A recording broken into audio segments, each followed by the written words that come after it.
नियम ये रखा गया था कि बांग्लादेश के साथ असम के जो है सीमा जो है 662 किलोमीटर का जो रास्ता है इस सीमा को जो है तार से जो है बंद करने का, मगर वो नहीं हुआ है। Lieutenant general S K. Sinha ji अपने रिपोर्ट में 1988 में राष्ट्रपति को दिया था।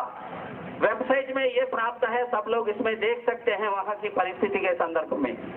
हम इस रैली के माध्यम से मैं इस सरकार के सामने हमारा डिमांड रखना चाहता हूं, तुरंत जो है पंजाब और पाकिस्तान के बीच में जैसा तार बनाया गया है इलेक्ट्रिक फेंसिंग, वैसा फेंसिंग तुरंत बनाया जाए।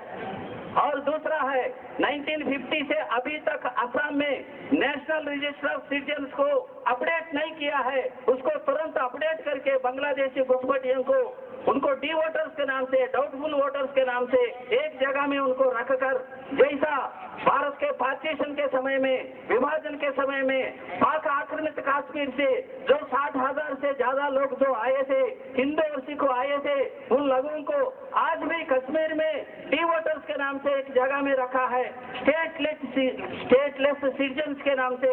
उसी तरह से बांग्लादेश से आए हुए सारे घुसपैठियों को आइडेंटिफाई करके उनको स्टेटलेस सिटीजन्स के नाम से घोषणा करना है और इनको कोई भी वोटर आइडेंटिटी कार्ड नहीं देना है, रेशन कार्ड नहीं देना है और प्रॉपर्टी राइट्स नहीं देना है। इस तरीके से इस समस्या को हल करने के लिए केंद्र और असम सरकार को दायित्व लेना है। इतना मात्र कहते हुए मेरा वाणी को मैं विराम दे रहा हूँ। जय बोले भारत माता की।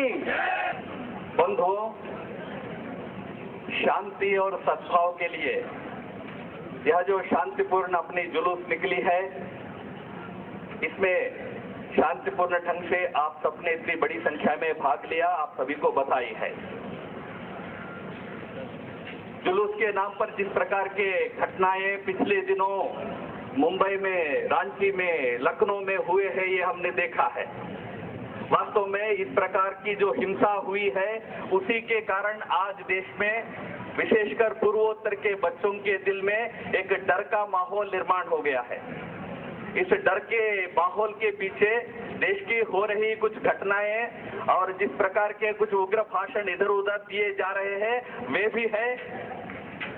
इसलिए ऐसे सभी तत्वों पर भी सरकार सख्त नियंत्रण रखे। पर दुर्भाग्य इस बात का है, जो कर्नाटक सरकार पूर्वोत्तर के बच्चों को आश्वासन देने के लिए जिस राज्य के स्वयं उप मुख्यमंत्री रेलवे स्टेशन में रात को 2:30-3 बजे तक खड़ा होता है, उस राज्य को फोन पे ऊपर फोन जा रहा है दिल्ली से। पर जहां आतंक मचाया गया, आजाद स्मारक का अपमान किया गया, अमर जवान ज्योति का अपमान किया गया, वहां ना भड़काने वाले, भाषण देने वाले व्यक्ति की गिरफ्तारी अभी तक नहीं हुई है और न वहां जो लोग इस प्रकार का आतंक मचाए हैं उन पर कार्रवाई अभी तक हुई नहीं है। वहां कोई फोन नहीं जाता है। या इस देश के अंदर निरंतर जो घुसपैठ चलता है, उसके ऊपर नियंत्रण करने का प्रयास कतई नहीं होता है। पार्लियामेंट में अच्छी अच्छी मीठी मीठी बातें सरकार की तरफ से बोले जाते हैं। ज्यादा से ज्यादा प्रधानमंत्री इतना ही कहते हैं कि बहुत संवेदनशील मुद्दा है। भैया, हम सब जानते हैं ये संवेदनशील है। ये कोई नई बात प्रधानमंत्री पहली बार नहीं कह रहे हैं। आज देश जानना चाहता है कि संवेदनशील मुद्दे से देश को बचाने के लिए, इस मुद्दे से निपटने के लिए सरकार आखिर कर क्या रही है। ध्यान में आता है कि सरकार कोई कदम उठाने के लिए तैयार नहीं है। अगर आप कदम उठाओ करके मांग करते हैं तो हमको कहता है कि आप भड़का रहे हैं, परिस्थिति को आप भड़का रहे। भड़काने वाले तो जो घुसपैठी है, उनके कारण आज परिस्थिति इस प्रकार हिंसात्मक बन रही है। इसलिए सरकार को इस देश के जनता का मत जो इस प्रकार के शांति सद्भाव यात्राओं के माध्यम से देश के जनताओं का जो अभिमत है वो व्यक्त हो रहा है, इसको गंभीरता से लेना चाहिए। यही मैं अपील करता हूं सरकार से कि घुसपैठ के नियंत्रण के लिए सख्त कानून लाना चाहिए। अभी तक सही कानून नहीं है। जो कानून है IMDT एक्ट था, जिस पर सुप्रीम कोर्ट ने आपत्ति उठाई, तो उस एक्ट को तो समाप्त किए, पर पिछले बार से फॉरेनर एक्ट में संशोधन करके फिर दोबारा उसी प्रकार घुसपैठियों को अनुकूल रहने वाला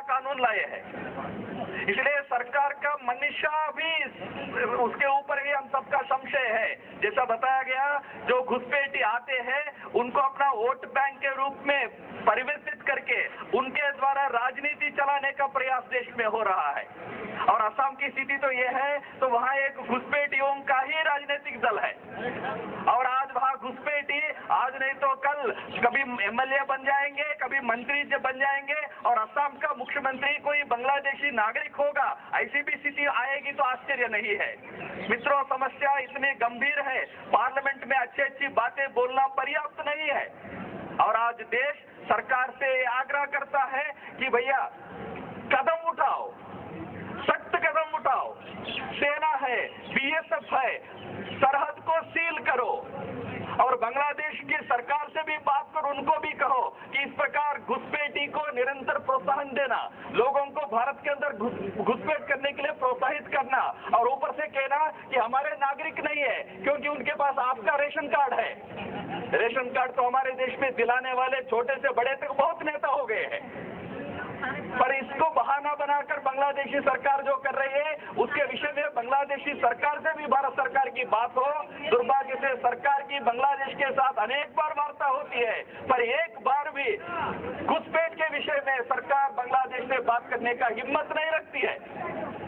इसलिए हम सभी का आग्रह है, ये जो मूलभूत समस्या है घुसपैठियों का, इस पर नियंत्रण चाहिए, इसके लिए कदम उठाना चाहिए। जैसा मैंने कहा, दिल्ली जैसे शहर में 10 लाख से ज्यादा घुसपैठी है, सरकार कुछ नहीं कर पा रही है, ये बहुत दुर्भाग्यपूर्ण है। इस शांति यात्रा के माध्यम से हम 2 प्रकार की अपील कर रहे हैं। एक सरकार से कि भाई घुसपैठियों को बाहर करने के लिए सख्ती से सख्त कानून लाए और वो भारत के अंदर फिर घुसपैठ ना हो, इसके लिए सीमाओं को सुरक्षित करें। दूसरी तरफ जो बांग्लादेश, असम वगैरह के पूर्वोत्तर भारत से हमारे बच्चे देश के अनेक शहरों में रह रहे हैं, वो हमारे अपने बच्चे हैं।